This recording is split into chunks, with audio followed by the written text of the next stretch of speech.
Kag sa good vibes, may bago na naman nga lalagawan kag kalan-an sa Sagay City. Fresh ka nga seafood ang gina-offer samtang overlooking sa Marine Reserve. May report sa Romeo Subaldo. Ang Sagay City kilala sa matahom nga baybayon, community-based tourism, kag manamit kapag kaon ilabi na kung seafood ang pag-aistoryahan.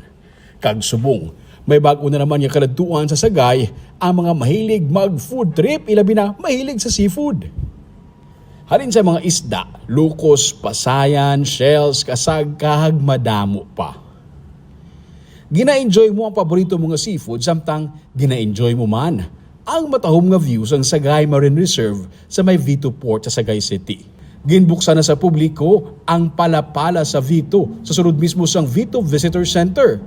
Isa na naman ka community-based ecotourism destination nga nagahatag sang oportunidad para sa komunidad mismo. Gina-manage inisang bago lang itukod nga Vito Community-Based Ecotourism Association o kung VISETA nga ginabukusan man sa mga taga Vito mismo nga pumuluyo. Nagapasalamat ako sing dako nga ini nga mga oportunidad nga ginhatag sa amon, labi na gid sa Fisher Folks, the members, the officers. Kita dako kitag pasalamatan kay Mayor nga sa tion amo gid ang napilian kita nga kita pahandulon.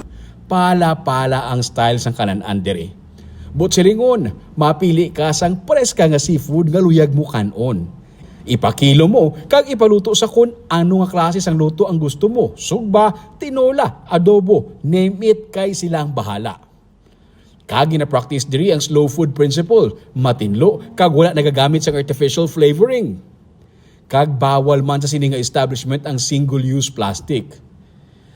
Kag isa pa gid, malapit lang ini sa popular nga ginadagsa sang bisita kag most visited built heritage nga amo ang San Vicente Ferrer Vito Church nga gitukod sang 1898. Pagkatapos mo bisita kag pangamuyo sa Vito Church, pwede ka manginaon diri.